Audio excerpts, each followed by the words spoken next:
శాంతి శాంతి. నేను ఆత్మను, నిరాకార జ్యోతిర్బిందు స్వరూపాన్ని, శివ్ పరమాత్మ నా తండ్రి.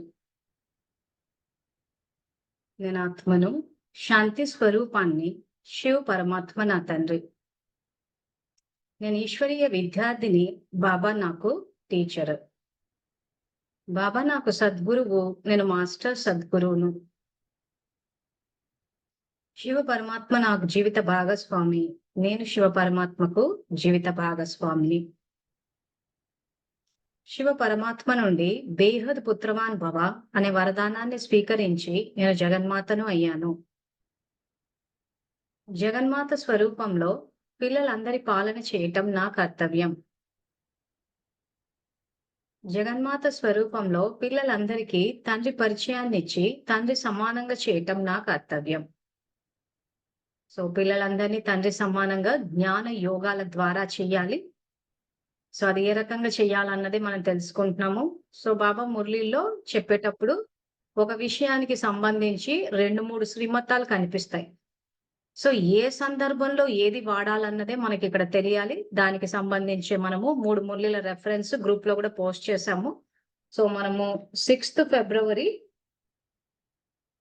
1977 మురళి ఏదైతే ఉందో నిన్నటి వరకు పూర్తిగా చెప్పుకున్నాము. సో ఆ మురళిలో ఫస్ట్ 2 లైన్స్ లో బాబా అడిగిన ప్రశ్న ఏంటంటే, రివైజ్ కోర్సు రియలైజేషన్ కోర్సు చేసిన తర్వాత మీరు రాజ్య పదవులకు వస్తున్నారా, ప్రజా పదవులకు వస్తున్నారా అని అడిగారు. సంస్కారాలు చెక్ చేసుకోమన్నారు. ఆ తర్వాత ఇతర యొక్క బలహీనతలు చూడడం గాని, విస్తారంలోకి వెళ్ళడం గాని ఇవన్నీ ఏవి చెయ్యొద్దు అని చెప్పేసి దానికి సంబంధించిన పాయింట్స్ చెప్పారు. సో ఇప్పుడు ఆ మురళి పెట్టుకోండి.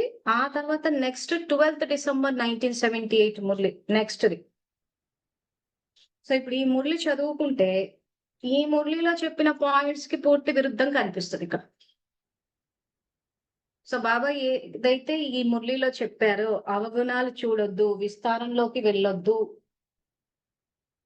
ఆ తర్వాత అవగుణాలను ధారణ చేసే బుద్ధిని సమాప్తి చెయ్యండి, సత్వప్రధాన గుణాలను ధారణ చేసే బుద్ధిని, అధికారి బుద్ధిని ఇక్కడ ధారణ చేయండి అని ఏవైతే చెప్తూ పోయారో, సో ఇప్పుడు ఈ మురళి చదివితే ఇందులో వేరే పాయింట్స్ ఉంటాయి.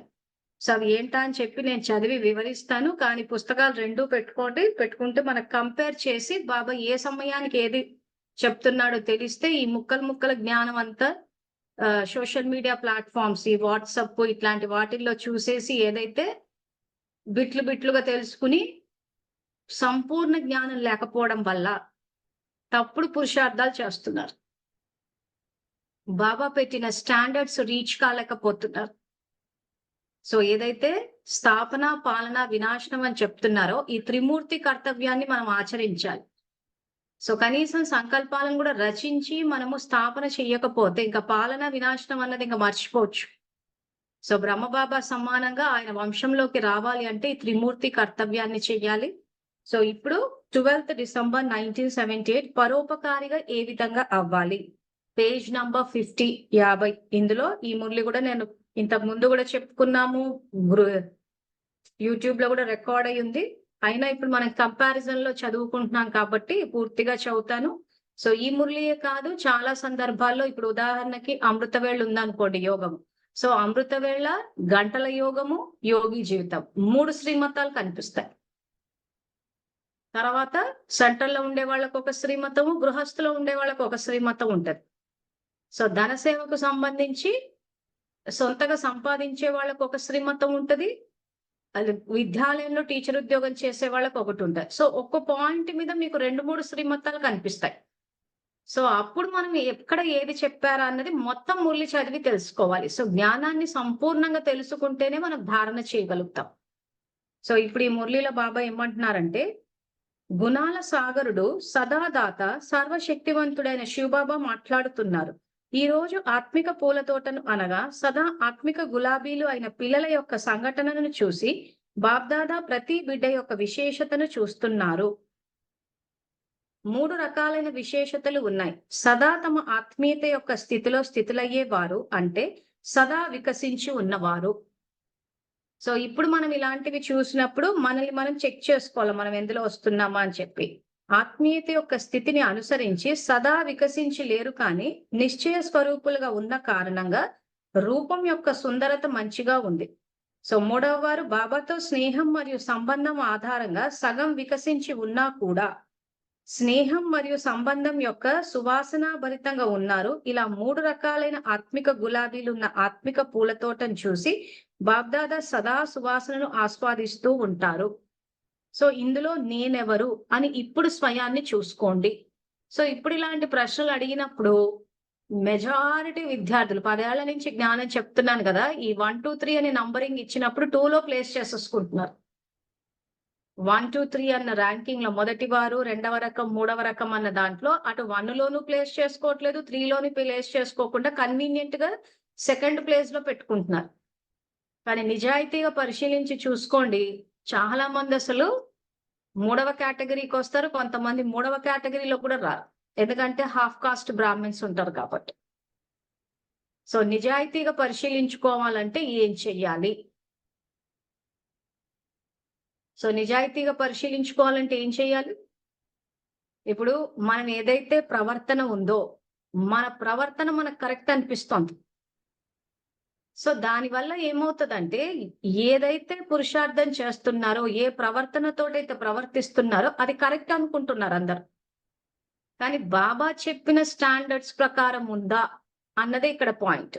సో ఆ చెకింగ్ చేసుకునేటప్పుడు ఏమవుతుందంటే, బాబా చెప్పిన స్టాండర్డ్స్ ప్రకారమే ఉందనుకుంటున్నారు అందరూ. సో మరి ఇప్పుడు ఉందా లేదా అన్న దానికి చెకింగ్ పాయింట్ ఏంటి? నిజాయితీగా నిజాయితీగా చెక్ చేయాలి. లేదా బాబాని అడిగి తెలుసుకోవాలి. ఇప్పుడు ఇలాంటి 3 కేటగిరీలో ఉన్నప్పుడు బాబా చెప్పేటప్పుడు థియరీలో ఓవరాల్‌గా అందరికీ చెప్పేస్తారు. సో మనకి చూసుకునేటప్పుడు సరే కానీలే సదా తమ ఆత్మీయతకు స్థితిలయ్యేవారంటే సదా వికసించున్నారు. సో సపోజ్ జ్ఞానం లేదు, బుద్ధి దివ్యంగా లేదు. సో వాళ్ళ గురించి వాళ్ళు గ్రేట్‌గా ఫీల్ అయ్యారనుకోండి, మొదటి కేటగిరీలోనే ఉన్నామనుకుంటారు.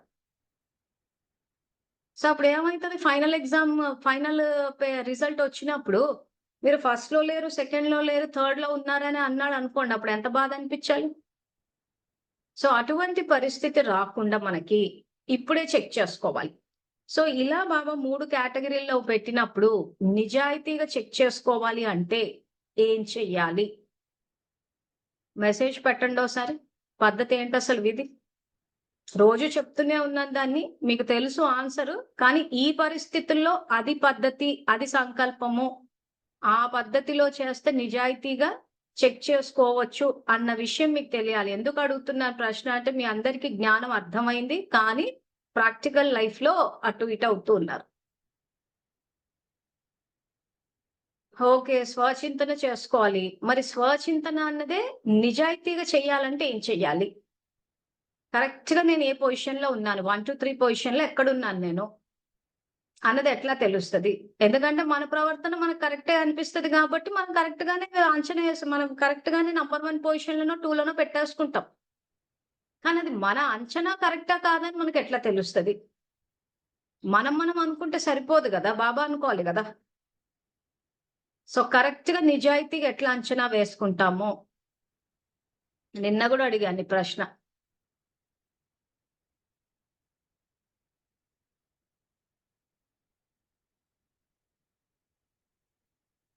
పరిశీలించుకోవాలి అనంటే, మన బుద్ధితోటి ఆలోచిస్తే, పరిశీలిస్తే మేము రైట్. ఇప్పుడు ఎవరికి వాళ్ళు అందరూ మేము రైట్ అనుకుంటున్నారు.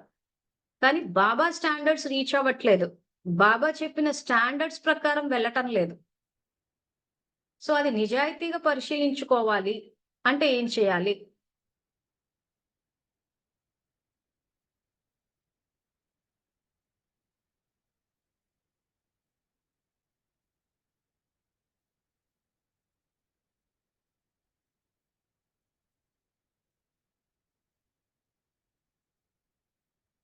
బాబా మురళితో కంపేర్ చేయాలంటే కంపేర్ చేసి ఎవరికి వాళ్ళు మేము కరెక్ట్ ఉన్నాం అనుకుంటున్నారు.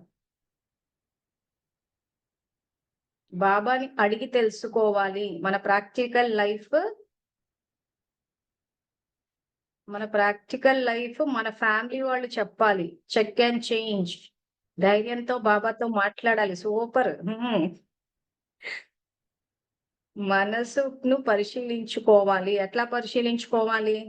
శ్రీమతం బాబాతో కనెక్ట్ అవ్వాలి, బాబాతో కనెక్ట్ అవ్వాలి. సెల్ఫ్ చెకింగ్, స్వచింతన. సో స్వచింతన, సెల్ఫ్ చెకింగ్, బాబాతో కనెక్ట్ అవ్వాలి, శ్రీమతం, ఇవన్నీ ఏంటంటే కరెక్ట్ ఆన్సర్సే. సో నేను ఆత్మని, నిరాకార జ్యోతిర్బిందు స్వరూపాన్ని, శివ పరమాత్మ నా తండ్రి కనెక్ట్ అయినప్పుడు బుద్ధి దివ్యంగా అవుతుంది, కరెక్ట్ నిర్ణయం ఇస్తుంది అది. ఇప్పుడు మన ప్రవర్తన అన్నది మన బుద్ధి మీదనే ఆధారపడి ఉంటది. మన మొదటి పాఠం ఆత్మ అన్న పాఠం మనసు, బుద్ధి, సంస్కారం. సో మనం ఏ ఆలోచన చేసినా బుద్ధి గనక రాతిగా ఉంటే రాంగ్ డిసిషన్ తీసుకుంటది. మనం ఏ ఆలోచన చేసినా బుద్ధి గనక దివ్యంగా ఉంటే రైట్ డిసిషన్ తీసుకుంటది. సో క్రక్స్ అంతా పాయింట్ ఎక్కడుందంటే బుద్ధిలోనే ఉంది. అందుకే ఆయన జన్మ తీసుకోగానే దివ్య బుద్ధి ఇస్తున్నాడు. సో ఇక్కడ పరిశీలించుకోమన్నప్పుడు ఏం చేస్తున్నారంటే ఎవరికి వాళ్ళు మేము కరెక్ట్ గానే ఉన్నాం అనుకుంటున్నారు. సో ఎందుకు ఈ విషయం మరీ చెప్పాల్సి వస్తోంది అని అంటే, బాబా చెప్పిన స్టాండర్డ్స్ ప్రకారం ఉందా లేదా అన్న చెకింగ్ అవసరం ఇక్కడ. సో అష్టశక్తులు ఎలా ఉపయోగించాలి ఏంటా అన్నది తెలియకపోవడం వల్ల పరిశీలన, నిర్ణయం అన్నది సరిగా ఉండదు. సో బాబాని అడిగి తెలుసుకోవడం రైట్. బాబా చెప్పేటప్పుడు థియరీ చెప్పేస్తాడు, ఇదిగో ఈ 3 కేటగిరీలు. సో నేనే కేటగిరీలకు వస్తున్నానని చెప్పి పరిశీలించుకుని మనకు మనం కరెక్ట్ అనుకుంటే కాదు, టీచర్ చేత, సద్గురువు చేత పరిశీలింప చేసుకోవాలి. తండ్రి, టీచరు, సద్గురు ఏ రూపంలోనైనా పరిశీలించి తెలుసుకోవాలి. సో ఆయన టచ్ ఇచ్చినప్పుడు మనకెట్లా తెలుస్తుంది అని అంటే, మనం వ్యర్థ సంకల్పాలు చేయకుండా మనది మనం చూసుకుంటే స్వచింతనలో ఇప్పుడు వస్తుంది ఆన్సర్. స్వచింతన బాబాని అడిగి తెలుసుకోవడము రైట్. అడిగాక మన స్థితి ఏమి ఉండాలి ఇక్కడ? స్వచింతనలు ఉండాలి. స్వచింతనలో ఉన్నప్పుడు ఏమవుతుంది? వ్యర్థం పోతుంది. వ్యర్థం పోయినప్పుడు అప్పుడు బాబా ఇచ్చే సంకల్పం టచ్ అవుతుంది, స్పష్టంగా తెలుస్తుంది. మన మొదటి కేటగిరియా, రెండవ కేటగిరియా, మార్కులు వేసేది శివబాబానే కాబట్టి ఆయన అభిప్రాయం తెలుసుకోవడం బెటర్. లేదు ఇంకా మనకు స్పష్టంగా ఆన్సర్ క్యాచ్ చేయలేకపోయినామంటే, ఎవరైనా మనకు మెంటర్స్ ఉంటే, ఎవరి మెంటర్స్ అంటే ఎవరైతే మనను నమ్మదగ్గ వ్యక్తులు, మనని కరెక్ట్ గా పరిశీలించి, అంటే ఈర్షతోటి వెన్నుపోట్లు వేసేటోళ్ళు కాదు. మన జీవితంలో ఇంకా మనం అలాంటి వాళ్ళని ఎవరైనా మనకు ఉన్నారు, నమ్మకస్తులు, కరెక్ట్ గా పరిశీలించి చెప్పగలరు అని అనుకునేవాళ్ళు, అలాంటి వ్యక్తులు మన జీవితంలో ఉండాలి, పెట్టుకోవాలి, సంపాదించుకోవాలి అలాంటి వాళ్ళని. సో దానికంటూ రిలేషన్స్ మెయింటైన్ చెయ్యాలి. మనకి సహాయం చేసే వాళ్ళని అందరినీ లోకువ చేసి పడేసి, పనికిమాలిన వెన్నుపోట్లని, సమస్యలు క్రియేట్ చేసేటోళ్ళని వాళ్ళతోటి ఫోకస్ పెట్టుకోవడం కాదు. మన జీవితంలో అలాంటి వ్యక్తుల్ని పెట్టుకోవాలి. మనకంటూ ఒక సర్కిల్ ఉండాలి. ఎవరు మనకు నమ్మకదారులు, ఎవరు మన మంచి కోరుకుంటున్నారు, సో వాళ్ళతోటి సంబంధాలు పెంచుకోవాలి. వాళ్ళు ఎలాగో మనోళ్లే కదా అని చెప్పి చాలా మంది ఏం చేస్తారంటే, మన మంచిని కోరుకునే వాళ్ళని కేర్లెస్ గా తీసి పడేస్తారు. ఎందుకంటే ఎట్లాగో వాళ్ళు మన మంచి కోరుకుంటారు, మనం ఫోన్లు చేయగానే ఎత్తుతారు, మనకు సమస్యలు రాగానే పరిగెట్టుకుంటూ వస్తారు. ముఖ్యంగా మన కుటుంబ సభ్యులు మనకు సమస్యలు రాగానే పరిగెట్టుకొస్తారు కాబట్టి మనకు లోకు అన్నమాట. ఆ తర్వాత స్నేహితులు, బంధువులు ఎంతో మంది ఉంటారు మన కోసం తప్పించేవాళ్ళు. సో వాళ్ళని అందరినీ ఏం చేస్తామంటే కేర్లెస్ గా తీసి పడేస్తాం. ఎందుకంటే లోకువైపోయారు. మంచితనం ఎప్పుడు మనకు లోకువే కదా. సో అప్పుడు ఏమైపోతుందంటే ఇలాంటి విషయాల్లో పరిశీలించుకోలేకపోతాం. ఏమని అసలు నిజంగా మన లోపాలు ఏముంటాయి అని చెప్పి. సో ఆ రకంగా ఎవరైనా మన నమ్మకస్తులు మనలో ఏమన్నా లోపాలు ఉంటే తీసి చెప్తున్నారంటే అది ఆ ప్రేమకు గుర్తు అంటాడేమో. ఇప్పుడు శివబాబా ఏ రకంగా అయితే మనకి ఇవన్నీ చెప్తున్నారు, ఎందుకు? మనం సంపూర్ణంగా అవ్వాలి.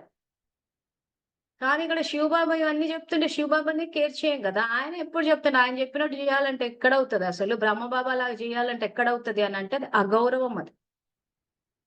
అసలు ప్రేమ అన్న పదానికి అర్థం ఏంటంటే మనల్ని అర్థం చేసుకుని, మన మంచి కోరుకుని, మనం సంపన్నంగా, సంపూర్ణంగా ఉండాలి అని అనుకుని మనకు సహయోగం ఇవ్వడమే ఇక్కడ ప్రేమ. సో ఎవరు చేస్తున్నారు ఆ పని? ఇప్పుడు శివబాబా చేస్తున్నారు. కానీ మనకు అవన్నీ ఏమనిపిస్తుంది అంటే, మేము అంత ఇంత కష్టపడిపోయి పని చేస్తున్నాము, చేస్తున్న మనిషి అనే తర్వాత ఆ మాత్రం తప్పులు జరగవా? ఇంతకన్నా ఎవరు చేస్తారు? సో నిన్న మా మురళిలో బాబా చెప్పారు చూసారా, మన ఆలోచన విధానం ఎలా ఉంటదంటే, ఇతరుల కంటే ఎవరు చేశారు, అందరూ అలానే ఉన్నారు, ఇతరుల కంటే మేము మంచిగానే ఉన్నాము, ఇలా అనేక రకాలైన పడిపోయే కళను దండ్లకు తలగడేసుకొని విశ్రాంతి తీసుకుంటారన్నారు. అంటే విశ్వానికి ప్రియంగా అయిపోతారు, ప్రభు ప్రియంగా కాదు అంటారు. అసలు ప్రపంచం మొత్తంలో మనల్ని ప్రేమించే గొప్ప ప్రేమికుడే శివబాబా. ఆయనకు ప్రియంగా అవ్వాల్సింది విశ్వానికి ప్రియంగా అయిపోయాం. నిన్నటి మురళి అదే అందుకే ఓపెన్ చేసి పెట్టుకోమని చెప్పారు. 2 కంపేర్ చేసుకుంటే మనం ఎక్కడున్నామో తెలుస్తాం. సో ఈ రోజు మనం సత్యాన్ని మాట్లాడేటప్పుడు, అసలు జ్ఞానాన్ని బయటికి తీసుకొచ్చేటప్పుడు, ధర్మస్థాపనల సంయోగం ఇచ్చేటప్పుడు ఎంతో మంది అధర్మ పరులు తారసపడతారు. సో ఆ అధర్మ పరులు దీని తర్వాత నెక్స్ట్ మురళి అదే కదా, సంగమయుగి డిగ్రీ. సో ఆ రకంగా శంకరుడి పాత్రలోకి రావాలంటే అధర్మ పరుల్ని చూసి భయపడిపోతూ ఉంటారు. ఎందుకు? విశ్వానికి ప్రియంగా అయిపోతామని. ప్రభు ప్రియంగా అయ్యే ఉద్దేశం లేదు. బ్రహ్మబాబాను ఉదాహరణగా తీసుకుంటే ఎంతో వ్యతిరేకత వచ్చింది. కానీ ఆయన విశ్వానికి సంగమ యుగం నడిచేటప్పుడు ఆయన విశ్వానికి ప్రియంగా అవ్వలేదు, ప్రభువుకి ప్రియంగా అయ్యాడు. మరి వ్యతిరేకత వచ్చినా కానీ మరి విశ్వానికి ప్రియంగా అవ్వలేదు, ప్రభువుకి ప్రియంగా అవ్వడం వల్ల మరి అయితే ఏంటి లాభం అంటే దాని ప్రాప్తి కింద ఆయన విశ్వానికి ప్రియంగా అయిపోయి ఇప్పుడు అందరూ గుళ్ళలో ఆయన కాళ్ళు పట్టుకుని దండం పెట్టుకుంటున్నారు. ఎందుకు? పోయిన కల్పంలో సంగమ యుగంలో ప్రభు ప్రియంగా అయ్యాడు కాబట్టి. సో అందుకే నిన్నటి మురళిలో, నిన్న మనం చెప్పుకున్న మురళిలో బాబా ఏం చెప్పారు? భక్తులందరూ విశ్వం మీ కల్పపూర్వం యొక్క సంపన్న స్వరూపం. సో నేను ఏం చదువుతున్నానంటే 2 మురళిలు పక్కన పక్కన పెట్టుకుని చదువుతున్నాను. అందుకే పుస్తకాలు ఓపెన్ చేసి పెట్టమన్నాను. 2 కంపేర్ చేసుకుంటే మీకు బాగా సబ్జెక్ట్ అర్థమవుతుంది. So 6th February 1977 page number 357 లో 2వ పారా చదువుతున్నారు. సో అందులో ఏమంటున్నాడు? విశ్వం మీ కల్పపూర్వం యొక్క సంపన్న స్వరూపం, పూజ్య స్వరూపం యొక్క స్మరణ చేస్తున్నారు. అందువలన మీ సంపన్నత యొక్క స్వరూపాన్ని ప్రత్యక్షంలోకి తీసుకురండి. సో అప్పుడు ఏమైంది? ఆయన ఈ సంగమ యుగంలో ఆయన ప్రభువుకి ప్రియంగా అయ్యాడు, విశ్వానికి ప్రియంగా అవ్వలే. బోల్డంత వ్యతిరేకత వచ్చింది ఆయనకి. వచ్చినా ఏం చేశాడు? శివబాబా ఏది చెప్తే అదే విన్నాడు. సో కాబట్టి ఏమైంది? కల్పమంతా ద్వాపరం నుంచి ఆయన పూజలు స్టార్ట్ అయిపోయి ఇప్పటికీ ఆయన కోసం లైన్లు కట్టున్నారు. గంటలు గంటలు లైన్లు కడతారు ఆయన దర్శనం కోసం. ఎందుకు? అందరికీ ప్రియమైపోయాడు కాబట్టి. సంగమ యుగంలో గనక ఆయన యాంటీ ఒమ్మడలు ఏమనుకుంటారో, వాళ్ళు ఏమనుకుంటారో, వీళ్ళు ఏమనుకుంటారో, అమ్మో నేను బతకగలనా, వాళ్ళు వచ్చి ఒక అతను వచ్చి చంపనీకి కూడా వచ్చేస్తాడు కదా, అమ్మో చంపేస్తాడేమో, నేను రూమ్ లో ఒంటరిగా కూర్చొని ఉన్నప్పుడు ఆ కత్తి తీసుకొని వచ్చి పొడి చేస్తారేమో, షూట్ చేసేస్తారేమో, బతకగలమా అని ఇవన్నీ ఆలోచించలేదు. ఆయన శక్తితోటి నెగ్గుకొచ్చాడు. బాబా తోడుగా ఉన్నారన్న నిశ్చయ బుద్ధితో ఉన్నాడు. కాబట్టి ఏమైంది? విశ్వానికి ప్రియంగా అయిపోయి ఈ రోజు గంటలు గంటలు లైన్లు కట్టారు దర్శనం చేసుకుంటుంటే ఆ భావన అంతా ఆయన ఖాతాలోనే వచ్చి పడతాం. సంగమ యుగంలో ప్రభు ప్రియంగా అయితే వచ్చే కల్పమంతా విశ్వానికి ప్రియంగా అవుతాం. సో ఖచ్చితంగా సంగమ యుగంలో వ్యతిరేకత వస్తుంది. అందుకే బ్రహ్మబాబా, మీకు డౌట్ వస్తే బ్రహ్మబాబాని చూడండి అని శివబాబా చెప్పడానికి కారణం అదే. సో ఇలా ఒక్కోటి అనలైజ్ చేసుకుంటూ పోతే ఇప్పుడు ఈ 3 కేటగిరీలలో నిజంగా మనం ఆత్మిక సుగంధాన్ని వ్యాపింప చేస్తున్నామా, విశ్వానికి ప్రియంగా అయిపోయి విశ్వానికి తగ్గట్టు అందరి ఇష్టాలకు అనుసారంగా పోతున్నామంటే ఖచ్చితంగా బాబా శ్రీమతాన్ని పాటించినట్టే. సో ఇది ఎక్కడికక్కడ చెక్ చేసుకుంటూ ఉండాలి. ఎందుకంటే లోకం అబద్ధాలు ఇష్టపడుతోంది. ఇక్కడ చూస్తే బాబా నిజాలు చెప్పమని చెప్తాడు. సో నిజాలు చెప్తే ప్రభు ప్రియంగా అవుతాం, అబద్ధాలు చెప్తే విశ్వానికి ప్రియంగా అవుతాం. ఈ రోజు ఇప్పుడు మా లాంటి వాళ్ళు ఇదిగో నిజంగా చెప్పి ఏదైనా సమస్య వస్తే ఇదిగో నీ బలహీనత ఇది, ఇదిగో ఇది కర్మ ఫిలాసఫీ, మీరు పూర్వజన్మల్లో ఇలా చేశారు కాబట్టి ఇక్కడ ఇది ఎఫెక్ట్ వస్తుంది, కాబట్టి దీన్ని ఇలా మార్చండి అంటే ఎవరికి నచ్చదు. సో విశ్వానికి ప్రియంగా అవ్వము. అదే ఏ సమస్య వచ్చినా సర్వరోగ నివారణ బోగు పెట్టుకోండి అంటే మాత్రం ప్రియమైపోతాం. సో మనం ఇప్పుడు నిర్ణయించుకోవాలి, మనం ప్రభుకి ప్రియంగా అవ్వాలా, విశ్వానికి ప్రియంగా అయిపోవాలా. సో దాన్ని బట్టి మనం పూజ్య పదవుల్లోకి వస్తామా లేదా తెలుస్తుంది. ఇప్పుడు బాబా చెప్పిన ఈ 3 కేటగిరీలు ఏవైతే ఉన్నాయో, తమ ఆత్మీయత యొక్క స్థితులు అయ్యేవారంటే సదా వికసించి ఉన్నారంటే పూర్తిగా మెచ్యూర్డ్, వికసించి ఉండడం అంటే. సో ఆ తర్వాత ఆత్మీయ యొక్క స్థితిని అనుసరించి సదా వికసించి లేరు, కానీ నిశ్చయ స్వరూపులు ఉన్న కారణంగా రూపం యొక్క సుందరత మంచిగా ఉంది. అంటే పూర్తిగా వికసించి ఉండరు కానీ బాబా మీద అయితే నమ్మకం ఉంటది. అంటే పూర్తి వికసించి లేరనమాట, పూర్తి అటు ఇటు కాకుండా ఉన్నారు. అంటే మనం ఏ స్టేజ్ లో ఉన్నామని చాలా నీట్ గా చెప్పాడు బాబా. ఇంత నీట్ గా చెప్తే నాకు తెలిసి అర్థం కాదు ఎవరికి. కొంచెం ఆ డోస్ అంటారు చూసారా, స్ట్రాంగ్ డోస్, అట్లా డోస్ టైప్ లో చెప్తేనే గానీ ఎవరికైనా అర్థం అవుతుంది. ఇక్కడ గులాబీ వికసించలేదంటే గులాబీ పువ్వే కదా, గులాబీ ఎట్లున్నా బానే ఉంటదిలే అనుకుంటారు.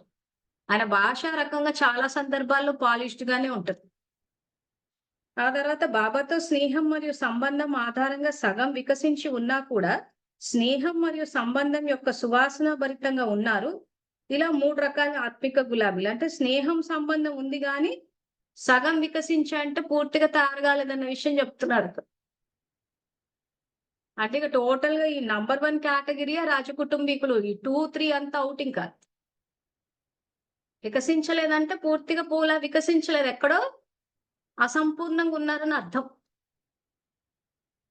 సో నెక్స్ట్ ఏం చెప్తున్నారంటే, సో నేనెవరు అని ఇప్పుడు స్వయాన్ని చూసుకోండి. సో బాబాకి కనెక్ట్ అవ్వండి.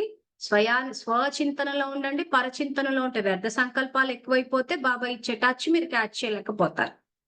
సో ఈ విషయం ఎక్కడ చెప్పారు బాబా? టచ్ చేస్తే వ్యర్థ సంకల్పాలు ఉంటే మీరు క్యాచ్ చేయలేరు అని చెప్పేసి 23rd January 1970 page number 117 underline కూడా చేయించాను. సో ఆ రకంగా బాబా చేత పరిశీలించి చేసుకోవడం కరెక్ట్ పద్ధతి. ఎందుకంటే మార్కులేసేది ఆయనే కాబట్టి. సో ఆయన అభిప్రాయం కనుక్కోవడం బెటర్. లేదు క్యాచ్ చేయలేకపోతున్నామంటే ఎవరైనా నమ్మకస్తులు అలాంటి వాళ్ళని సర్కిల్‌లో పెట్టుకోవాలి. మనుషుల్ని పోగొట్టుకోవద్దు. మనుషుల్ని పోగొట్టుకునేంత బుద్ధి తక్కువ పని ఇంకొకటి లేదు. ఈ రోజు మన నమ్మకస్తులు, మన మంచి కోరుకునే వాళ్ళు, మనకి మంచి విషయాలు చెప్పి, మనకి మన లోపాలుంటే సరిదిద్దుకోమని చెప్పేవాళ్ళంటే మనం చేసుకున్న పుణ్యానికి వస్తారు ఆ వ్యక్తులు. పెంచుకోవాలి దాన్ని. మనకు వెన్నుపోట్లు పొడిచేవాళ్ళు, మనని వెనక్కి లాగడము, ఈర్ష్యతోటి రగిలిపోయి మన గురించి అలాంటి వాళ్ళ పట్ల కూడా శుభభావన పెడతాం, గౌరవాన్నిస్తాం. కానీ ఔటర్ సర్కిల్. సో ఎవరిని ఎక్కడ పెట్టాలి? స్నేహంగా ఉండమన్నాడే తప్పితే, స్నేహాన్ని లోకువ చేసే అంత విధంగా ఉన్నారు అనంటే, ఖచ్చితంగా వాళ్ళంతట వాళ్ళే మనకు దూరం అయిపోతారు. సో వాళ్ళంతా ఔటర్ సర్కిల్‌లోకొచ్చేస్తారు. సో మన నమ్మకస్తులు వీళ్ళంతా ఇన్నర్ సర్కిల్‌లో ఉంటారు. వాళ్ళ అభిప్రాయాలకి విలువిచ్చి, కనుక్కొని, చేసుకొని మన పురుషార్థంలో మన ప్రోగ్రెస్ అన్నది చూసుకుంటూ పోవాలి. సో నేనెవరు అని ఇప్పుడు స్వయాన్ని చూసుకోండి. మొదటి నంబర్ అవ్వటంలో ఏది లోపంగా ఉందో దానిని నింపుకుని సంపూర్ణంగా అవ్వండి. ఎందుకంటే సంపూర్ణుడైన తండ్రి యొక్క పిల్లలు కూడా తండ్రి సమానంగా సంపూర్ణంగా ఉండాలి. ప్రతి బిడ్డ యొక్క లక్ష్యం కూడా సంపూర్ణంగా అవ్వాలని. కనుక లక్ష్యం అనుసరించి సర్వ లక్షణాలను స్వయంలో నింపుకుని సంపన్నంగా అవ్వండి. దీని గురించి విశేష ధారణ ఇంతకు ముందు కూడా చెప్పాను. సదా బ్రహ్మచారి అంటే బ్రహ్మచారి మరియు సదా పరోపకారి. బ్రహ్మచారి ప్రతి అడుగులో బ్రహ్మబాబాని ఫాలో అవ్వడము మరియు సదా పరోపకారి అంటే ఎప్పటికీ మంచి చేస్తూనే పోవాలి. అపకారికి కూడా ఉపకారం చేయాలి. ఇది బాబా పెట్టిన స్టాండర్డ్స్. ఉపకారికి ఉపకారం చేయడం అనేది ఎవరైనా చేస్తారు. సో బాబా స్టాండర్డ్స్ చాలా హై స్టాండర్డ్స్ ఉంటాయి. అంటే ఇంకా పూర్తిగా అపకారం చేసేటోళ్ళకు కూడా ఉపకారం చేసేసి వాళ్ళకి ముక్తినిచ్చారు. సో ఆ స్టాండర్డ్స్ రీచ్ అయితే రాజకుటుంబీకులు. సో అది ఏంటా అన్నది తెలుసుకుందాం ఇప్పుడు. పరోపకారి యొక్క పరిభాష సహజమైనది కూడా మరియు అతి గుహ్యమైనది కూడా. పరోపకారి అంటే ప్రతి సమయం బాబా సమానంగా ప్రతి ఆత్మలో గుణాలనే చూస్తారు. పరోపకారులు ఎవరి యొక్క బలహీనత లేదా అవగుణాన్ని చూసినా కానీ తమ శుభ భావనతో సహయోగం యొక్క కామనతో ఆత్మకు కూడా గుణవంతంగా అయ్యే శక్తిని దానం ఇస్తారు. సో మనం ఏదైతే అనుభూతి అన్న మురళి చూసామో అందులో ఏం చెప్పారు? అవగుణాలు చూడొద్దు, చూసి విస్తారంలోకి వెళ్ళొద్దు. ఇందులో కూడా ఏం చెప్తున్నారు? మొదటి పాయింట్ పరోపకారి అంటే ప్రతి సమయం ప్రతి ఆత్మలో గుణాలనే చూస్తారు. అంటే వాళ్ళ యొక్క స్వధర్మాన్ని చూస్తారు. ఆ తర్వాత పరోపకారులు ఎవరి యొక్క బలహీనత లేదా అవగుణాన్ని చూసినా కానీ తమ శుభభావనతో సహయోగం యొక్క కామనతో ఆత్మకు కూడా గుణవంతంగా అయ్యే శక్తిని దానం ఇస్తారు. ఇది అండర్లైన్ చేసుకోవాల్సిన పాయింట్. ఎందుకంటే ప్రాక్టికల్ లైఫ్ లో ఎవరైనా ఏమైనా సమస్యలు క్రియేట్ చేసినా ఏమైనా చేసినా మేము పట్టించుకోమండి, మేమైతే వదిలేస్తాం, ఇంకా వాళ్ళతో మనకెందుకులే అని చెప్పి ఆ బలహీనాత్మను వదిలేస్తున్నారు. సో అవగుణాలు ఉన్నాయి అంటే ఆత్మ సంపూర్ణంగా అవ్వలేదనే కదా అర్థము. సో ఇక్కడ బాబా 2 పదాలు వాడుతున్నారు. ఒకటి సంపూర్ణంగా, ఒకటి సంపన్నంగా. సంపూర్ణంగా అన్న పదం అర్థం ఏం చెప్పారు ఒక మురళిలో అంటే ఏ బలహీనతలు లేని స్థితి. సంపన్నంగా అంటే ఇంకా మొత్తము శక్తులు గుణాలతోటి ఖజానాలతోటి ప్రాప్తులతోటి సంపన్నంగా ఉండడం. సో ఇప్పుడు ప్రస్తుతానికి సంపూర్ణంగా అన్న పదం దగ్గరికి వస్తే, ఈ రోజు ఎంతో మంది అవగుణాలతోటి కనిపిస్తుంటే వాళ్ళతోటి మనకెందుకులే న్యూసెన్స్, ఏం చెప్పినా ఏం తప్పో ఏంటో అని వదిలేస్తున్నారు. అంటే ఒక బలహీన ఆత్మని ఇగ నీ అది ఎట్లుందంటే ఇగ నీ చావు నువ్వు చావు అన్నట్టు. సో అప్పుడు ఆత్మ ఏం చేసేస్తది? తన బలహీనతల్ని తను పరిశీలించుకోలేదు. ఒకరు చెప్తే వినే పరిస్థితుల్లో లేదు. ఎందుకంటే గుండె బలహీనంగా ఉంది. ఇంకా అలా పాపాలు చేసేసుకుంటూ వెళ్ళిపోతది. 10 ఏళ్ల నుంచి సేవలు చేస్తున్నాం గదా! బట్టీలని, పుస్తకాలు ఎన్నో చేసాం. ఎంత బలహీనంగా ఉంటారంటే, అలా పాపాలు చేసుకుంటూ పోతారు. చెప్పినమంటే ఇంక అయిపోయింది. మేము ఇంత కష్టపడి సేవలు చేయడానికొస్తే ఇంత మాట అనేస్తారా మమ్మల్ని? వినే పరిస్థితిలో గూడా ఉండరు. సో ఎవరికి నష్టము? వాళ్ళకే. సో అప్పుడు ఏం జేస్తారు? అదే తప్పుని రిపీట్ చేసుకుంటూ వెళ్తారు. ఎందుకంటే అది లోపం ఉందన్న విషయం గూడా తెలీదు. పరిశీలించుకునే శక్తి లేదు. పరిశీలించుకునే విధి తెలియదు. ఎవరైనా చెప్తేనా అహంకారాలు.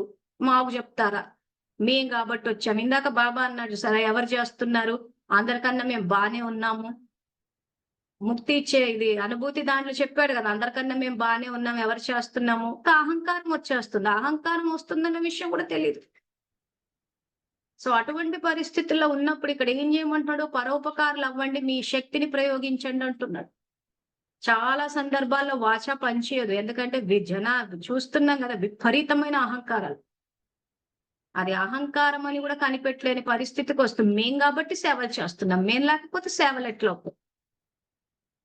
అసలు ఇగ శివబాబాని ఎదిరించే స్టేజ్‌కొచ్చేసాం. మేము లేకపోతే శివబాబా ఏం జేసుకుంటాడు? ఇంక ఆయన తర్వాత ఇంక మాలాంటోళ్ళైతే అసలు లెక్కలోకి గూడా రారు. ఆయనకే విలువ లేనిది ఇంకా ఆ తర్వాత చెప్పే మాకొస్తుందా? సో మేము లేకపోతే ఏం జేసుకుంటాం? ఇవన్నీ పతనానికి పడిపోయే కళకి త ఉదాహరణ అంటాను. మన ఏదైతే అనుభూతి మురళిలో. సో ఇవన్నీ ఒక్కోటి చెక్ చేసుకుంటూ పోతే తప్పితే ఆ పూర్తి సంగమయుగి డిగ్రీకి అర్హత రాదు. సో అందుకే ఈ పాయింట్స్ అండర్‌లైన్ చేసుకోండి. పరోపకారులు ఎవరి యొక్క బలహీనత లేదా అవగుణాన్ని చూసినా కానీ తమ శుభ భావనతో, సహయోగం యొక్క కామనతో ఆత్మకు కూడా గుణవంతంగా అయ్యే శక్తిని దానం ఇస్తారు. సో ఎవరినైనా చూసాము. చూసిన తర్వాత అవగుణం కనిపిస్తది ఎలాగో. కనిపించకుండా అయితే ఉండదు. సో కనిపించినప్పుడు శక్తినివ్వడం అంటే ఏ రకంగా ఇస్తాము అనంటే, ఇప్పుడు సపోజ్ జ్ఞానం విషయానికొస్తే కొంతమంది జ్ఞానం మాట్లాడుతూ ఉంటారు. అది చూస్తేనే తప్పని తెలిసిపోతది. ముఖ్యంగా మన దేహ నియమాలు. సో అదే బాబా జ్ఞానం అన్నట్టు చెప్తూ ఉంటారు. అది యాక్చువల్‌గా అవగుణం అది. ఎందుకంటే ఆయన ఇచ్చిన జ్ఞానము ఆత్మ జ్ఞానం. కానీ దేహ జ్ఞానం చెప్తూ ఉంటారు. లేదా డ్రామా జ్ఞానం అంతా తిప్పి అంత తప్పుడు జ్ఞానం చెప్తూ ఉంటారు. మీరు చాలా మంది చూస్తూనే ఉంటారు. అది యాక్చువల్‌గా బాబా జ్ఞానాన్ని దేహ జ్ఞానం కింద చెప్పడం అవగుణం అసలది. విస్తారంగా కనిపిస్తది ఈ విషయం. సో అప్పుడు ఏం చేయాలి? ఆత్మకి ఆత్మ జ్ఞాన స్వరూపం అని చెప్పి మన దృష్టికోణం ఫస్ట్ కరెక్ట్‌గా పెట్టుకోవాలి. లేకపోతే మళ్ళీ ఆ అంటురోగాలన్నీ అంటించుకునేస్తాం. ఇది నెక్స్ట్ స్టేజ్. సో అనుభూతి అన్న మురళిలో బాబా ఏం చెప్పాడు? ఫస్ట్ మనము రియలైజ్ అవ్వాలి ఆత్మ అన్న స్థితికి. సో రియలైజ్ అయినప్పుడు, ఆత్మ అన్న స్థితికొచ్చినప్పుడు, ఈ రకమైన అవగుణాలు కనిపించినప్పుడు అంటురోగాలని స్వీకరించకుండా ఉంటాం. ఇది నెక్స్ట్ మురళి ఇక్కడ. సపోజ్ మనకిక్కడ ఆత్మ అన్న అనుభూతియే జరగలేదు. ఆత్మ అన్న స్థితికే రాలేదు. కానీ పరోపకారం చేయడానికి వెళ్ళిపోయామనుకోండి, ఖచ్చితంగా రోగాలు అంటించుకొని వస్తాం. ఇది యాక్చువల్‌గా నేను చెప్తున్న జ్ఞానం. అందుకే మురళిలు చదివేటప్పుడు పూర్తిగా చదవాలి. ఒకడికో కనెక్షన్ పెట్టుకొని చదవాలి.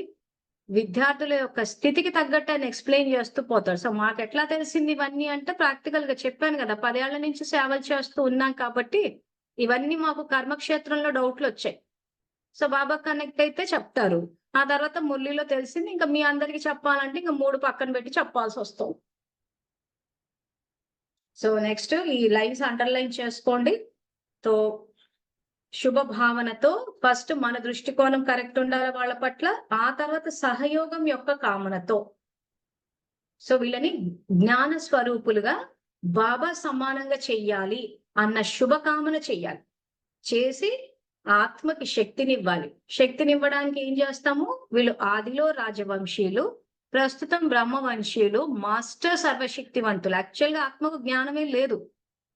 జ్ఞానం లేదు, లేదు అని చెప్పి అనుకుని మనం ఉన్న చెత్తంతా నెత్తిన ఏసేసుకోవద్దు.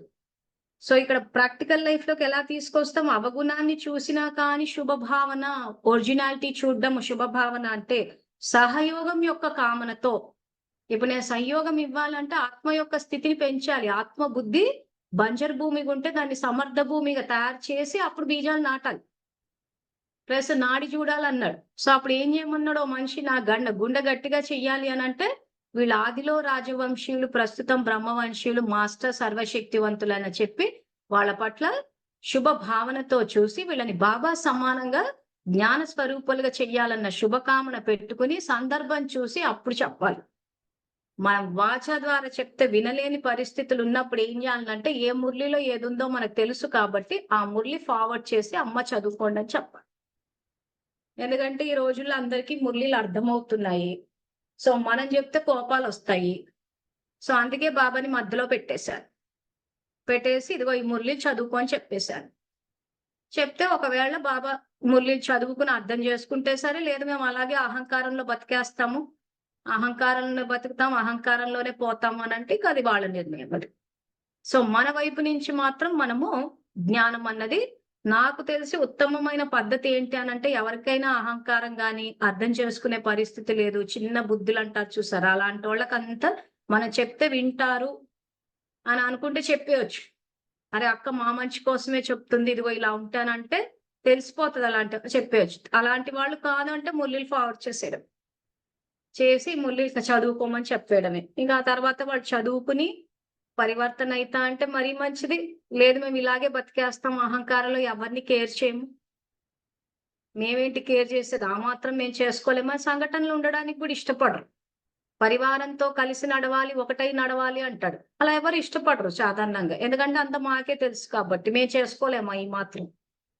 అని అనుకున్నప్పుడు ఏం చేయలేదు. ఎందుకంటే ఇవి బలవంతంగా చదివించే చదువులు కాదు. బలవంతంగా చేయించే సేవలు అంతకన్నా కాదు. సో, ఏది ఇప్పుడు శివబాబా మననేమైనా బలవంతం చేస్తున్నారా? మీకు ఇంట్రెస్ట్ ఉంటే మీరు చదువుతా అంటే చెప్తారు. మనము అంతే.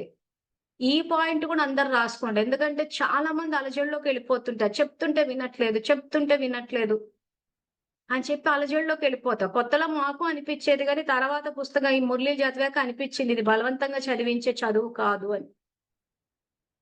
కానీ కంటెదురుంగా మాత్రం తప్పులు జరుగుతూ ఉంటాయి కాబట్టి వాళ్ళకి మనకుండి మన మీద వాళ్ళని ఎంత నమ్మకం ఉంది? మన మాటకేమైనా గౌరవం ఇస్తున్నారా? ఒకవేళ మన మాటకి గౌరవం ఇవ్వకపోతే గూడా మనం టెన్షన్ పడాల్సింది ఏమీ లేదు. ఎందుకంటే శివబాబాకి, బ్రహ్మబాబాకి గూడా ఇయ్యరు. వాళ్ళకన్నా ఎక్కువైతే ఏం గాదు. ఇక వాళ్ళ మాటకే విలువ ఇవ్వనప్పుడు మనకిస్తారనుకోవడం మన అజ్ఞానం అది. ఎందుకంటే ఇప్పటికీ శివబాబాకి ఎన్నో పేర్లు పెడుతూ ఉంటారు. ఇక బ్రహ్మబాబా అయితే అసలు ఆయనున్నప్పుడు వ్యతిరేకమే. ఇప్పుడు ఊరికే ఫోటో వరకే ఆయన పాత్ర అన్నట్టుంది. అంతేగాని ఆయన ఫాలో అయింది ఎవ్వరు లేరు గదా! సో, బాప్‌దాదా కన్నా మనమేం ఓ స్టెప్పు పైనైతే లేము గదా! సో, ఇంక ఆయనకే విలువ ఇవ్వంది మనకు గూడా ఇవ్వరు. సో, కాబట్టి మనం టెన్షన్ పడాల్సిన అవసరం లేదు. అయ్యో! చెప్పినా వినట్లేదే, గౌరవం ఇవ్వట్లేదే అనేసి అనుకుని వేస్ట్. ఒక మురళిలో శివబాబా అన్నారు ఈ విషయం. బ్రహ్మబాబానే ఇవ్వలేదు. బ్రహ్మబాబా కన్నా ఎక్కువ మీరంతా. నిజంగా కానే కాదు ఆయన కన్నా ఎక్కువ. ఈరోజు నిజాలు చెప్పనీకే భయపడిపోతుంటాం. అసలు జ్ఞానం చెప్పనీకే భయపడాలి. అంతమందిని ఎదుర్కొని చెప్పి నంబర్ 1కొచ్చాడు. అప్పుడు ఇంకా తమో ప్రధానత ఎక్కువుండే. ఇప్పుడు ఇంత గూడా లేదు పరిస్థితి అప్పుడు. సో, కాబట్టి జ్ఞానం చెప్తారు. ఎవరైనా గౌరవం ఇవ్వకపోతే మాత్రము అలజడిలోకి వెళ్లరు. ఏదున్నా శివబాబా, బ్రహ్మబాబాని చూశారు. ఆ తర్వాత పరోపకారి అంటే సదా బాబా సమానంగా స్వయం యొక్క ఖజానాలను సర్వాత్మలకు ఇచ్చే దాత రూపంగా ఉంటారు. సో, ఇంకొక్కొక్క పాయింట్ చెక్ చేసుకుంటూ పోవాలి. మనకు గనక ఆత్మ అన్న స్థితికొచ్చి అనుభూతి అయితే, రియలైజ్ అయితే సహజంగా ఈ పరోపకారి బుద్ధొచ్చేస్తది. వచ్చి ఏం చేస్తాము? పరోపకారి అంటే సదా బాబా సమానంగా ప్రతి చోట ఈ మురళిలు గమనించి చూడండి బాబా సమానంగా ఉంటదంటే ఆయన స్టాండర్డ్స్ ప్రకారం చెయ్యాలి. పరోపకారి అంటే సదా బాబా సమానంగా స్వయం యొక్క ఖజానాలను సర్వాత్మలకు ఇచ్చే దాత రూపంగా ఉంటారు. అంటే ఇంక ఇస్తూనే ఉంటారు. సో, బాబా మనకి శక్తులిచ్చారు, ఖజానాలిచ్చారు, గౌరవం ఇచ్చారు. సో, గౌరవం గూడా ఇవ్వాలి అన్న విషయం చాలా చోట్ల మిస్ అవుతోంది. ఎందుకంటే కల్పవృక్ష జ్ఞానం 2వ భాగం. ఆ టైంలో రెఫరెన్స్ ఇచ్చి చెప్పాను. శివబాబా, బ్రహ్మబాబా ఏదైతే మనకి గౌరవం ఇస్తున్నారో, ప్రేమతో పాటు గౌరవం అన్నది సంబంధానికి పునాది. సో, దాని గురించి కూడా మన కర్మ ఫిలాసఫీ అప్పుడు విస్తారంగా చెప్పుకున్నాం. కుటుంబ సభ్యులకి గౌరవం ఇస్తే ఏమవుతది ఏంటా అని చెప్పేసి. సో, ఆ రకంగా ఎప్పుడైతే మనము స్వయం సర్వాత్మలకు ఇచ్చే దాత రూపంగా ఉంటానంటే గౌరవాన్ని కూడా ఇస్తూ పోతేనే అది మనకు తిరిగొస్తది. అప్పుడు కల్పమంతా గౌరవం దక్కుతది. మనం ఇప్పుడు అన్నీ ఇస్తాం గానీ ఎవ్వరికీ రెస్పెక్ట్ ఇవ్వము. ఏదో నియమ ప్రకారం చేయమన్నారు గదా! చేస్తారంటే మళ్ళీ ఆ స్టాండర్డ్స్ బ్రహ్మబాబా స్టాండర్డ్స్ రీచ్ అవ్వలేదు. సో, గౌరవం గూడా ఇస్తున్నామా లేదా అన్నది ఒకసారి చెక్ చేసుకోవాలి. పరోపకారులు సదా స్వయాన్ని ఖజానాలతో సంపన్నంగా నిశ్చింత చక్రవర్తిగా అనుభవం చేసుకుంటారు. నిశ్చింత అంటే ఏ చింత ఉండదు. సంకల్పంలో కూడా చింత యొక్క సంస్కారం అనుభవం అవ్వదు. ఇక్కడ చింత అంటే ఆలోచన అన్నది ఒక అర్థము, ఇంకొకటి బాధ. ఎప్పుడు చింతిస్తూ ఉంటారండి. చింత ఎక్కువైపోయింది. చింత అన్న చితి మీద కూర్చొని ఉన్నారని. అంటే ఏంటి? బాధ ఎక్కువైపోయింది. ఆలోచనలు ఎక్కువైపోయినాయి. సో, పరోపకారులైతే ఏమవుతదంటే ఖజానాలతోటి సంపన్నంగా ఉంటారు.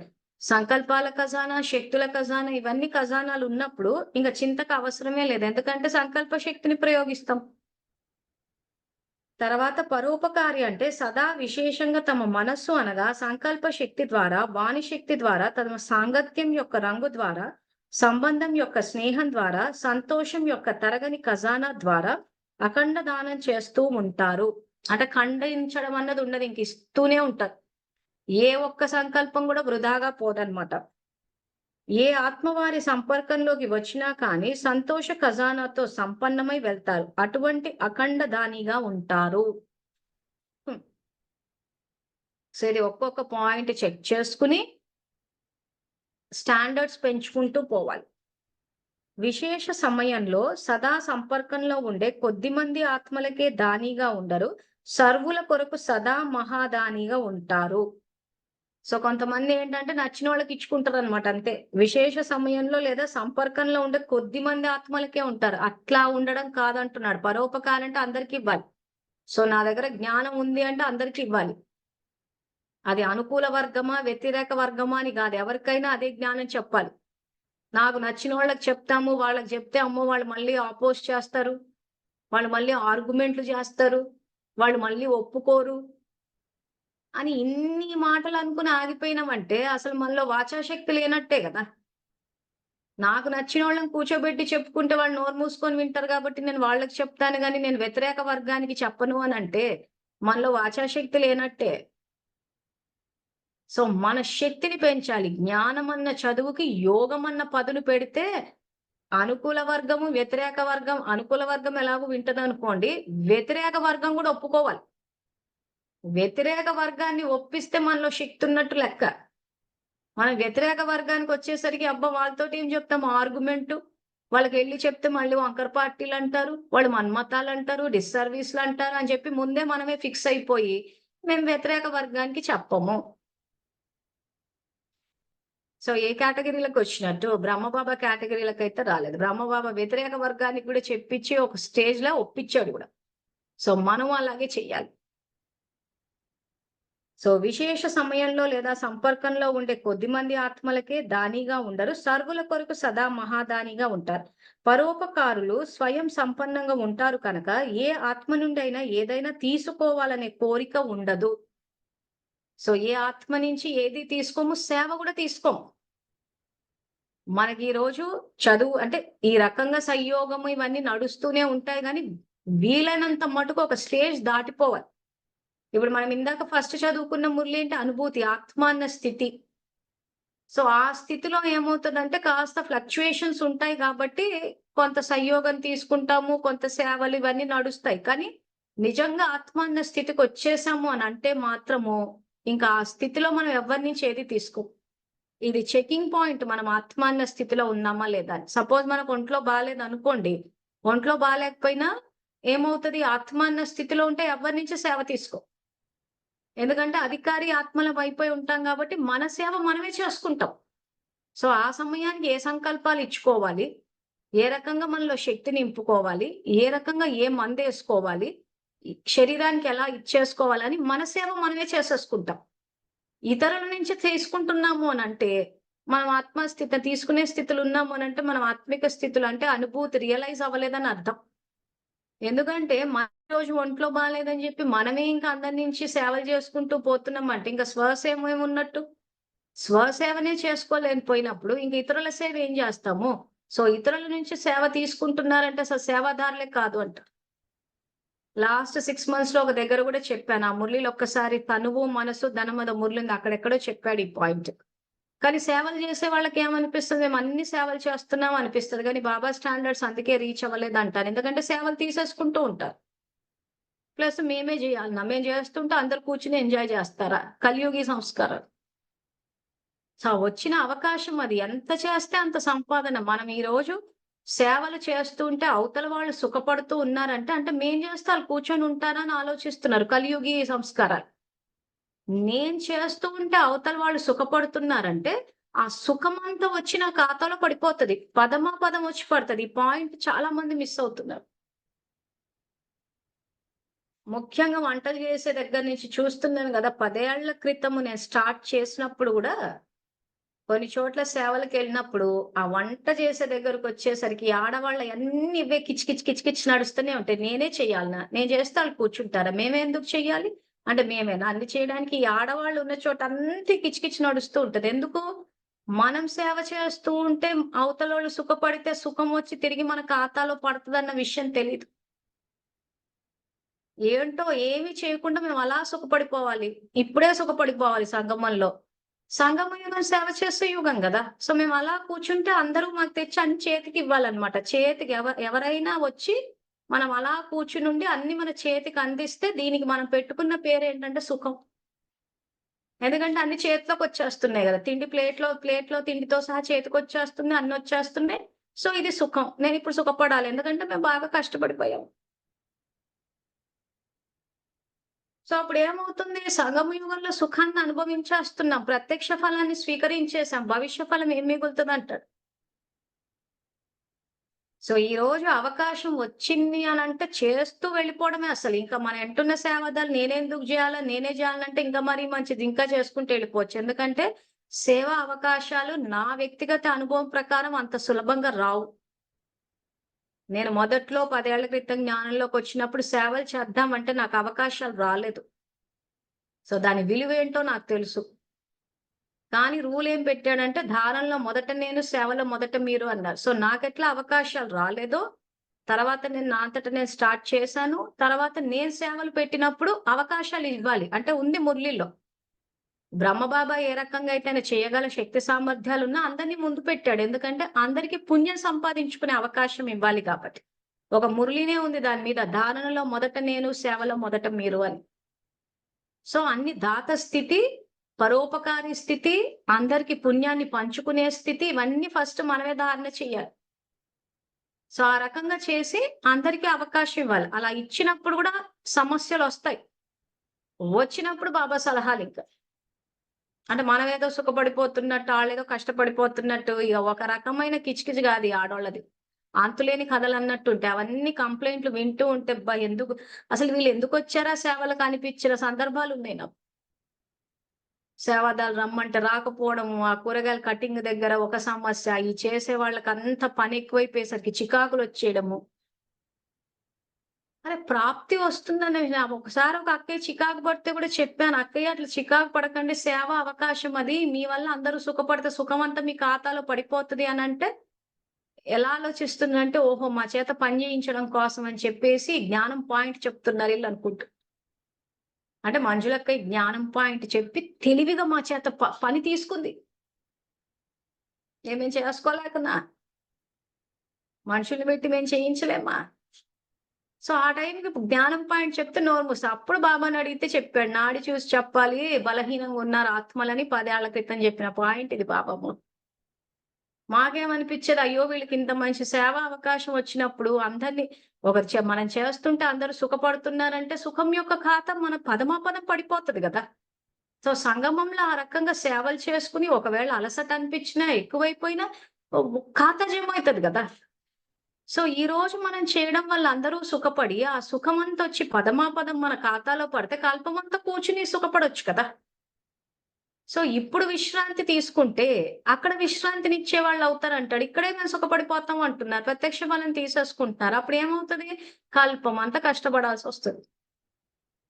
ఆ సుఖం ఉండదు. ఎందుకు? సంపాదించుకోలేదు కాబట్టి. బాబా స్పష్టంగా చెప్తున్నాడు. సంపాదించుకునే యుగం ఇది. సేవ చేసుకొని సంపాదించుకోండి. సో, మన వల్ల మనం సేవ చేయడం వల్ల ఒకరు సుఖపడుతున్నారంటే మన ఖాతానే గదా! ఈరోజు మన ఇల్లు మన సేవా స్థానము. మన ఇంట్లో పని జేస్తున్నాం, సేవ చేస్తున్నాము. మన ఇంట్లో వాళ్ళు సుఖపడుతున్నారంటే, లౌకిక వర్క్ చేసినా అంటే ఇది లౌకికం, అలౌకికం ఏం లేదు. ఇంక మన ఇల్లే సేవా స్థానము. మన సంకల్పం ఏం జేస్తున్నాము? నా ఇల్లే సేవా స్థానం, ఇది శివాలయము అని. సో, కుటుంబ సభ్యులంతెవరు? సేవా సంబంధికులు. సో, ఇంట్లో ఏం జేస్తున్నాం అందుకే వాయుమండలాన్ని తయారు చేస్తున్నాము. కుటుంబ సభ్యులకు సేవ చేస్తూ ఉన్నాము. పుణ్యం కంపల్సరీగా పడతది. ఈ అపోహ ఉందనే చెప్పి గదా! చాలా సార్లు చెప్తూ పోతున్నాం. ఇల్లే సేవాస్థానము. మురళి రెఫరెన్స్‌లు గూడా ఇచ్చాం. సంగమ యుగము, ఆహ్, పురుషోత్తమ యుగము, 21 ఏప్రిల్ 1983 తర్వాత బ్రాహ్మణ జన్మ, అవతరిత జన్మ ఈ మురళి రెఫరెన్స్‌లు చెప్పినప్పుడు గూడా చెప్పాం. మన ఇల్లే సేవాస్థానము అని. మారిపోయింది గదా! మన ఇల్లు పరంధామం అయినప్పుడు ఇప్పుడు సాకార లోకంలోని ఇల్లు సేవాస్థానం అయిపోయింది. మరి పుణ్యం ఎందుకు రాదు? కర్మ ఫిలాసఫీ చెప్పినప్పుడు గూడా చెప్పాము. ఈరోజు ఎవరైతే ఇళ్ళలో డబ్బు సంపాదించకుండా అన్నయ్య సంపాదిస్తుంటే తింటున్నారు అనంటే, మీరు పూర్వజన్మలో చేసుకున్న పుణ్యం వల్ల పరిస్థితొచ్చింది. ఆ పుణ్యాన్ని ఏం జేసుకుంటున్నారు? అన్నయ్య పట్ల అగౌరవంగా వ్యవహరించి సమాప్తి చేసుకుంటున్నారు. సో, అన్నయ్యలు ఏం జేస్తున్నారు? సంపాదించి ఇంట్లో భార్య సేవ చేస్తూ ఉంటే, గౌరవం ఇవ్వకుండా "నువ్వు ఇంట్లో ఉండి ఏం పని జేస్తున్నావు? నీకు పనుందా? పాడుందా? ఏం జేస్తున్నావు పొద్దంతా?" అని జెప్పి అగౌరవాన్నిచ్చి పుణ్యాన్ని సమాప్తి చేసుకుంటున్నారు. కర్మ ఫిలాసఫీ గురించి చెప్పినప్పుడు చెప్పా. సో, మీ పుణ్యమే మీ ఎదురుగా వచ్చినప్పుడు మీరు సమాప్తి చేసేసుకుంటున్నారు. సేవ చేసి పెంచుకోవాలి. పెంచుకున్నప్పుడు ఏమైతది? అవతలోళ్ళు సుఖపడతారు.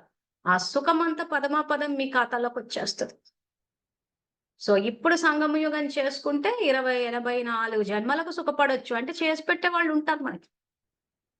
ఈరోజు చాలా మందికి చేసి పెట్టేవాళ్ళు లేక అబ్బా! చేసి చేసి చచ్చిపోతున్నామని ఎందుకంటున్నారంటే పోయిన సంగమ యుగంలో చేయలేదు కాబట్టి. ఫస్ట్ ఆఫ్ ఆల్ ఇంటిని సేవాస్థానం చేయకపోవడము, లేదా సేవలకెళ్ళినప్పుడు దొంగెత్తులెత్తడం. మాకు ఒంట్లో బాలేదు. మేమే చెయ్యాలా? మేము చేస్తే ఆళ్ళు చేస్తారా? అంటే ఒక కలియుగి సంస్కారానికి పునాదేశారు. ఇలాంటి ఆత్మల ఇళ్ళలో చూడండి అత్తగారని చెప్పి, ఆడపడుచని చెప్పి, తోడికోడలని చెప్పి ఎప్పుడు కిరికిరి నడుస్తూనే ఉంటది. ఇప్పుడు నడుస్తుంటాయి ఆళ్ళ ఇళ్ళలో. ఎందుకు నడుస్తుంది? పోయిన కల్పంలో చేసుకోలేదు. సంస్కారం ఏం రికార్డ్ చేశారు? నేను చేస్తే ఈళ్ళు సుఖపడతారా? నేనెందుకు జేయాలి?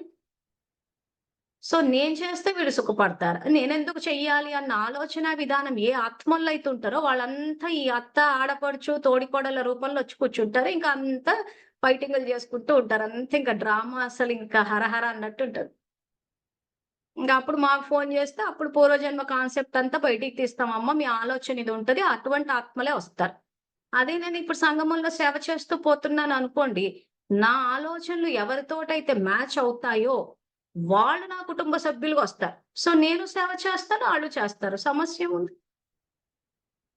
సో, మన సంస్కారాలు ఎవరితోటైతే మ్యాచ్ అవుతాయో, వాళ్ళే మన కుటుంబ సభ్యులుగా వస్తారు అని చెప్తూనే ఉన్నాం. ఎక్కడ చెప్పాడు బాబా ఈ పాయింట్? 26 జనవరి 1970 మురళిలో చెప్పాడు. స్నేహం ఆధారంగా మీ సంబంధాలుండాలి. సో, ఇప్పుడు ఏం చేయాలి? స్నేహము, సహయోగము. సో, సేవ ఏదున్నా నేను ముందుండి చేస్తాను. సో, ఎవరైనా చేయకుండా సుఖపడుతుంటే పడనివ్వండి. మన ఖాతానే జమైపోతోంది గదా! సో, వాళ్ళు ఒకవేళ సేవ చేయడానికి ఇదిగో ఈ టైప్ ఆఫ్ సాధారణ థింకింగ్ తోటి నేనే ఎందుకు చేయాలి? నేను నా ఒళ్ళుని సుఖపెట్టేసుకుంటానని చెప్పేసి కూర్చొనున్నారనుకోండి సోమర్తనంగా. సో, వాళ్ళ ఖాతాలో ఏం జమైపోతది? సోమర్తనం జమైపోతది. మన ఖాతాలో ఏం జమైపోతది? సుఖం జమైపోతది. సో, వాళ్ళు మన కుటుంబ సభ్యులవుతారా? అవ్వరు. ఎందుకు? మన ఖాతాలో సుఖం యొక్క పుణ్యం ఉంది. వాళ్ళ ఖాతాలో సోమరితనం ఉంది. సో, సోమరితనము, సుఖము మ్యాచ్ అవ్వదు కాబట్టి వాళ్ళు మన కుటుంబంలోకొచ్చే అవకాశమే లేదు. చాలా మంది ఎట్లా ఆలోచిస్తున్నారంటే సేవలకెళ్ళిపోయి ఎవరితోటైనా మాట్లాడామంటే అమ్మో! ఖాతా వచ్చేస్తదేమో అంటారు. ఎట్లా వస్తది ఖాతా చెప్పు మాట్లాడినంత మాత్రాన? సంస్కారాల ఆధారంగా వస్తది కదా! ఇప్పుడు మన సేవలకెళ్ళాము. ఒళ్ళు దాచుకోకుండా యజ్ఞ సేవకున్న శరీరం అని అన్ని చేస్తున్నాము. ఈ ఆత్మను దొంగెత్తి ఎత్తిందనుకోండి. సో, ఎక్కడ మ్యాచ్ అవుతున్నాయి సంస్కారాలు? సో మనం ఈ రోజు తనువుని యజ్ఞంలో వేశామని చెప్పి సమర్పణ భావనతో చేస్తే, ఏ ఆత్మతోటైతే మన సంస్కారాలు మ్యాచ్ అవుతున్నాయో, ఏ ఆత్మ అయితే తనువుని యజ్ఞంలో వేసిందో వీళ్ళంతా ఒకవైపు కుటుంబ సభ్యులవుతారు. ఈ దొంగెత్తులెత్తే బ్యాచ్ ఏదైతే ఉందో, నాకు ఒంట్లో బాలేదు, మా ఇంట్లో బంధువులొచ్చారు, నా వల్ల కాదు, నాకు ఇక ఇక్కడి నుంచి టో వరకు నొప్పులున్నాయి, నా చేతులు నొప్పులు. సో, ఈ బ్యాచ్ అంతా సెపరేట్ ఒస్తారు. సో, సంస్కారాల ఆధారంగానే ప్రతీదీ జరుగుతూ ఉంది. క్లియర్ అయిందా? క్వెషన్ అడిగిన వాళ్ళకి అందరికి? ఓకే. నెక్స్ట్. సో, ఆ రకంగా ఆత్మ వారి సంపర్కంలోకి వచ్చినా సంతోష ఖజానాతో సంపన్నమై వెళ్తారు. అటువంటి అఖండ దానిగా ఉంటారు. సో, సుఖాన్ని కూడా దానం చేస్తూ ఉండాలి. ఈరోజు మనం సేవ చేస్తూ ఉంటే అవతలోళ్ళు సుఖపడుతున్నారంటే ఏం దానం చేస్తున్నాం ఇక్కడ? సుఖాన్ని దానం చేస్తూ ఉన్నాం. అఖండ దానులు అవ్వాలి. సో, అప్పుడు ఏమైపోతది? కల్పమంతా మనకు పనోళ్ళుంటారు చేయడానికి. ఎందుకంటే మన ఖాతాలో సుఖం ఉంది కాబట్టి సుఖపడే యోగం అది. సో, ఇప్పుడు సంగమంలో ఏమవుతది? ఆత్మ అన్న స్థితిలో చేస్తే ఆ సేవలోనే విశ్రాంతి ఉంటది. కరెక్ట్‌గా చెయ్యాలే గాని. తర్వాత విశేష సమయంలో లేదా సంపర్కంలో ఉండే కొద్దిమంది ఆత్మలకే దానిగా ఉండరు. సర్వుల కొరకు సదా మహాదానిగా ఉంటారు. పరోపకారులు స్వయం సంపన్నంగా ఉంటారు కనుక ఏ ఆత్మ నుండైనా ఏదైనా తీసుకోవాలనే కోరిక ఉండదు. సుఖాన్ని కూడా ఒకరి నుంచి తీసుకోవాల్సిన అవసరం లేదు. ఈరోజు సేవలోనే సుఖం ఉంది. ఎప్పుడొస్తది సేవలో సుఖము? కరెక్ట్‌గా ఆత్మ అన్న స్థితిలో ఉండి చేస్తూ ఉంటే ఆ లోపల ఆత్మిక స్థితి వల్ల ఏమవుతదంటే ఉల్లాస, ఉత్సాహాలు, సంతోషం ఏమైనా శరీరం ఒకవేళ అలసట అనిపించినా గాని ఆత్మ ఆరోగ్యంగా, ఉత్సాహంగానే ఉంటది. సో, ఇది చెకింగ్ పాయింట్. మనం కరెక్ట్‌గా ఆత్మాన్న స్థితిలో చేస్తున్నామా? తర్వాత ఎవ్వరి నుంచి తీసుకోవాలనే కోరిక. అయితే ఇందాక చెప్పాను గదా!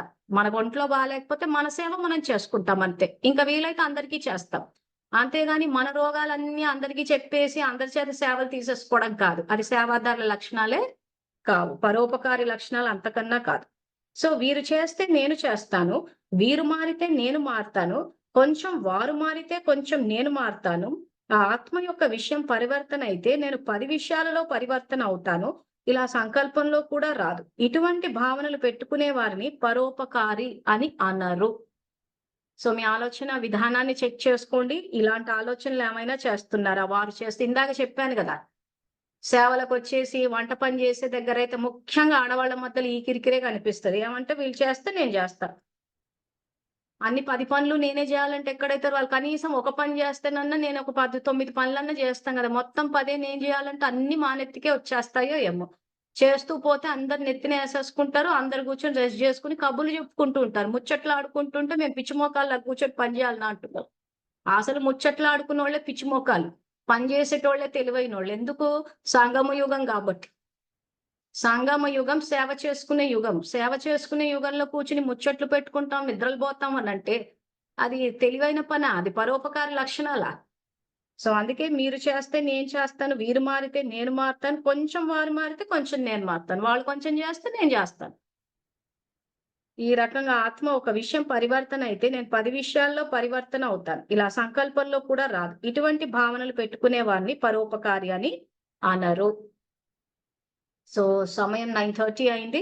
సో, రేపు కంటిన్యూ చేస్తాను. 3 ముల్లీలు చదవండి. ఏవైనా ప్రశ్నలుంటే గూడా మళ్ళీ ఓ రోజు అందరి ప్రశ్నలకు ఆన్సర్‌లు ఇస్తాను. సో, ఈ ముల్లీలు చదువుకుంటూ మీ వ్యక్తిగత జీవితాన్ని చూసుకోండి. మీ వ్యక్తిగత జీవితంలో ఎక్కడైనా ప్రయోగం చేయగలిగారా? చేస్తే సఫలత వచ్చిందా? రాలేదా? లేదు ఈ పాయింట్లు మేము ఇప్పుడే తెలుసుకున్నాము అనంటే, ఇంక ఈ రోజు నుంచి ప్రయోగం చేస్తూ పోండి. ప్రయోగం చేస్తుంటే మరి సఫలత వచ్చిందా? ఏమైనా బెడిసి కొట్టిందా? రివర్స్ అయిందా? లేపోతే అంతా మా మీదనే వచ్చి పడిపోతోందా? అంటే కొత్తలో అంతా మీ మీదనే వచ్చి పడతది. మీరు సేవలంటూ చేస్తూ పోయినప్పుడు, మనం చేస్తూ పోతుంటే చేస్తుంది గదా! అని మొత్తం పనంతా వచ్చి పడే అవకాశాలుంటాయి. అదే మీ పరీక్ష. అంత పనొచ్చి మీద పడ్డా గాని, బాబా నాకు తోడుగా ఉన్నారని చెప్పి మీరు చేసుకుంటూ వెళ్తే అయితే మీరన్నా చేసేస్తారు, సహయోగులన్నొస్తారు. పరీక్ష గనక మీరు పాస్ అయ్యారు అంటే, ఖాతాలో సుఖమన్నది పదమాపదం పడ్డట్టే లెక్క. కానీ పనంతా నెత్తిన పడ్డది కదా అని చెప్పి వెనక్కి తగ్గిపోవడమో, అమ్మో! ఇంక నేను సేవలు చేయను అని అన్నానంటే ఫెయిల్ అయినట్టే లెక్క. ఎందుకంటే ఖాతాలో సుఖం ఉండడం చాలా అవసరం. ఆ సుఖమన్నది పదమాపదం వచ్చి ఖాతాలో పడితే, కల్పం అంతా మనకు పనిచేసేటోళ్ళు ఉంటారు. లేదు అంటే ఇంకా మనమే అందరికీ చేస్తూ కూర్చోవాలి. ఇది కర్మ ఫిలాసఫీ. సో రేపు కంటిన్యూ చేద్దాం. మళ్ళీ రేపు 3 గంటలకు కలుసుకుందాం. అంతవరకు థ్యాంక్ యూ. Om Shanti.